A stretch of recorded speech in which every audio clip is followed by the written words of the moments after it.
రోజా గారి సంస్మరణ సభలో మాట్లాడాలంటే చాలా కష్టంగా ఉంటుంది. చాలా చిన్న వయసులో హఠాత్తుగా మరణించడం అనేది చాలా బాధాకరం. ఈ వార్త తెలిసినప్పుడు చాలా అందరం షాక్గా గురయ్యాం. అంతకుముందే తెలంగాణ రాష్ట్రంలో నిజామాబాద్ జిల్లా కార్యదర్శి కామ్రేడ్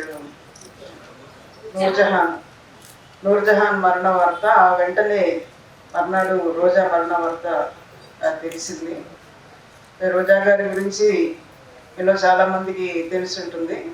నాకు పర్సనల్గా రోజా గారితో పనిచేసే ఇది ఎక్కువ లేకపోయినా ఈ ఉమ్మడి రాష్ట్రంలో మెడికల్ అండ్ హెల్త్ యూనియన్ పెట్టినప్పుడు నేను ఇక్కడే ఉన్నాను. ఆమె ట్రెజరర్గా ఉన్నప్పుడు నేను కూడా యూనియన్ నిర్మాణంలో ఒక ముఖ్యమైన ఇది పాత్ర వహించాను.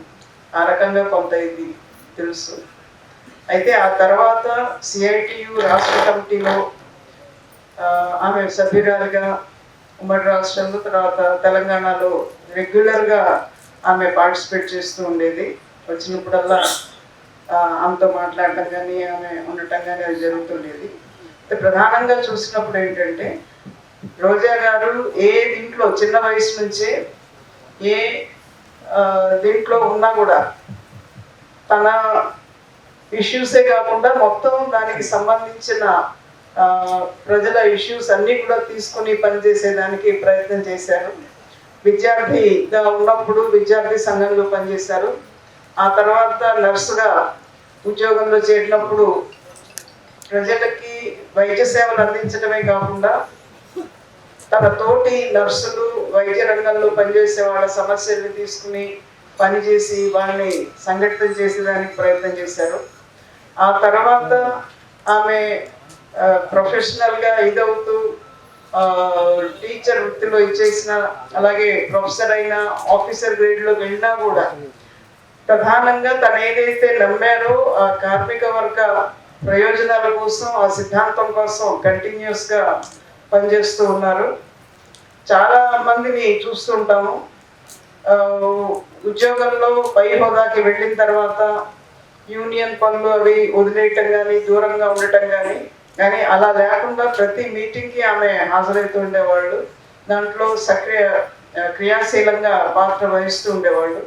కాబట్టి ఈరోజు ఉండే అవసరాల్లో ఇవాళ వర్కింగ్ క్లాస్ మీద జరుగుతున్న దాడులు కానీ, ప్రజల మీద జరుగుతున్న దాడులు కానీ వీటన్నింటినీ చేసినప్పుడు అలాంటి కార్యకర్తలు ఈరోజు సిఐటియుకి మొత్తం ఉద్యమానికి చాలా అవసరం. అలాంటి దశలో రోజా గారిని పోగొట్టుకోవటం అనేది నిజంగా చాలా బాధాకరం. రోజా గారి లేని లోటు ఇది కేవలం కుటుంబ సభ్యులకి, వెంకటేష్ గారికి, ఆకాంక్షకి, లేకపోతే ఇతరులకే కాదు, ఇది మొత్తం సిఐటియుకి చాలా నష్టం. కానీ ఇది తీర్చలేని నష్టం మనం తీసుకురాలేము. కాబట్టి ఒకటే ఇది ఏంటంటే ఆమె ఏ ఆశయాల కోసం పనిచేశారో, ఏ సిద్ధాంతాన్ని అయితే నమ్మి ప్రజలందరినీ ఐక్యం చేయడం కోసం, కార్మికులందరినీ ఐక్యం చేయడం కోసం పనిచేశారో అదే సిద్ధాంతాలని, అదే ఆశయాన్ని ముందుకు తీసుకెళ్ళడం కోసం మనందరం పనిచేస్తాము అని చెప్పేసి చెప్పడం తప్పితే మనం చేయగలిగింది ఏం లేదు. ఇదే సమయంలో సిఐటియు మొత్తం రాష్ట్రంలోనే కాకుండా ఆల్ ఇండియా లెవెల్ నుంచి కూడా వెంకటేష్తో పాటు నిలబడి ఆయన బాధల్ని, ఆయన దీన్ని పంచుకుంటామని చెప్పేసి, ఆయన మద్దతుగా ఉంటామని చెప్పేసి, ఆయన కుటుంబానికి మద్దతుగా ఉంటామని చెప్పేసి తెలియజేస్తూ ముగిస్తాం.